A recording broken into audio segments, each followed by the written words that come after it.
சீமான் என்ன இன்னொரு 5 வருஷம் கூட இருக்க மாட்டாரு. அவருக்கு அப்புறம் அந்த கட்சியை யார் வழிநடத்த போறா?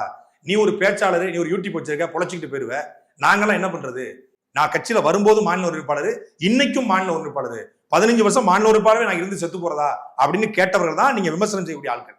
இன்னைக்கு வெளியேறி தனி இயக்கம் கட்டி அப்புறம் இன்னொரு கட்சியில போய் சேர்ந்து, இன்னொரு கட்சியில போய் சேர்ந்துட்டல, இன்னொரு கட்சியில சேர்ந்து அந்த கட்சியின் கொள்கையை பேசு, அந்த கட்சியின் தலைவரை பெருமையை பேசு. திமுகவோட சரணகதி அடைஞ்சாச்சு, திமுகவோட தான் கூட்டணி சொல்லி அந்த கட்சியின் தலைவர் சொல்றாரு. ஆனா அங்க உட்கார்ந்துகிட்டு இவங்க உட்காந்துட்டு திமுக வந்து என்ன இயக்கதான், நீ திமுக கூட சரணாகதி அடைஞ்சிட்டிய. இல்லங்க, இந்த மாதிரி ஸ்டேட்மெண்ட் அவங்க சொன்னாங்கன்னு இன்னைக்கு ஓப்பனா சொல்றீங்கல்ல, நீங்க ஒரு நாளும் அந்த மாதிரி சீமானை பற்றி பேசினதே இல்லையா? நீங்க அந்த மாதிரி தனிப்பட்ட முறையில இந்த மாதிரி ஸ்டேட்மெண்ட் எல்லாம் அண்ணனை பற்றி பேசினாங்கன்னு நீங்க சொல்றீங்கல்ல, இன்னைக்கு சொல்றீங்கல்ல, லிஸ்ட் போட்டு சொல்றீங்க. இந்த மாதிரி பல ஸ்டேட்மெண்ட் நீங்க பேசினதா அவங்க சொல்றாங்க. இவர்கள் பேசிய செய்திகளை பொது வழியில சொன்னா நாம் தமிழ் கட்சிக்காரன் கொலவெறி ஆயிருவான். நீங்களும் அந்த மாதிரி பேசியிருக்கீங்க பல நேரம். அண்ணனை பேச போறேன், நான் ஏன் எங்க அண்ணன் பேச போறேன்? நான் ஏன் பேசணும்? பேச வேண்டிய தேவை எனக்கு என்ன இருக்கு?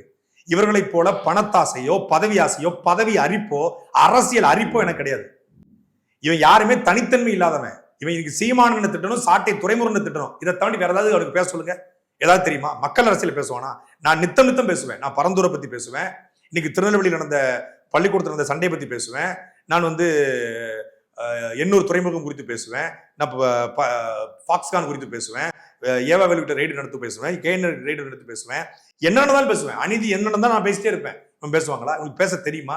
எந்த தனித்த அடையாளமும் கிடையாது, தனித்த ஆற்றல் கிடையாது. தனி அடையாளம் இல்லாதவன் தனித்த ஆற்றல் என்ன பண்ணுவான்? அடுத்த அவதூறு பரப்பான். அப்படி அவதூறு பரப்பிட்டு இருக்காங்க.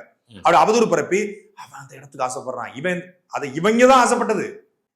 காக்கிநாடா ஒன்று பாவாடை நடந்த மாதிரி கட்சியை பிரிச்சுக்கலாம்னு முயற்சி பண்ணாங்க. அது நடக்காம சீமான் அவர்கள் வந்து ஒதுக்கி விட்டாரு. உங்களுடைய